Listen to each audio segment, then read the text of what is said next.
plot. Right, hi everyone. Thank you so much for having me, Josh. My name is Alicia, I pronounce it she, they. I'm gonna read you some poetry that I wrote recently. It's the first time that I perform it, so hopefully I won't stumble too much on my words. Speaking of which, the first one is called Words.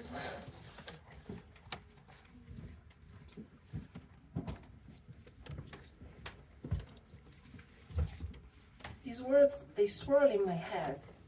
How do I choose the right one? And the next one, and the next? These words, they're all I have to try and convey who I am. These thoughts are who I am. These words are what's been happening in my mind, in my throat, in my stomach, in my belly.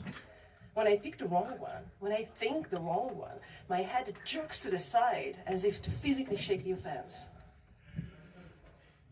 These words, they stumble and fall. These words, they cannot die. How do I leave them behind?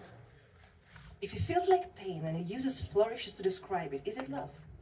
Obsession, sickness, projection from weakness? What's the need? Nothing feels lonelier than being surrounded by people that cannot see the way I'm supposed to be seen. That cannot say the words, every word I was told I should have hoped to hear. I am fighting to deserve the words I've never been told. I am fighting the wrong fight, the wrong way.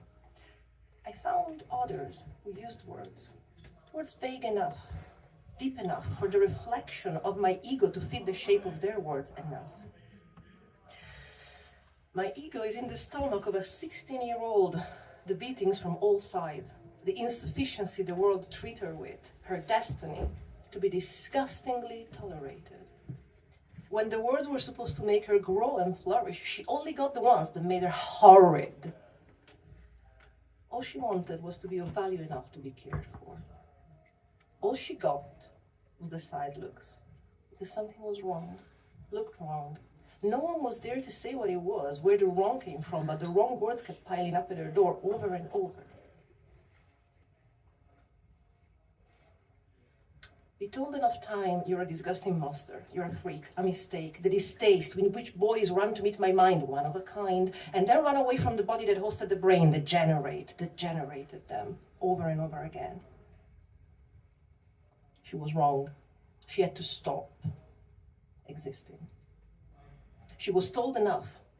At 12, at 16, 17, 18, 24, if all the mirrors that are supposed to reflect back something you thought you were give back other, how long does it take for you to believe the mirror is what you are?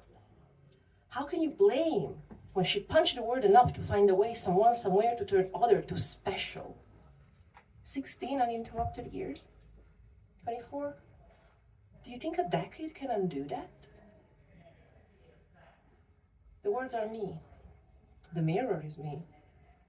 I need the projection to have holes that I can fill with words, me. The words I couldn't get. The words I did need. And that's one.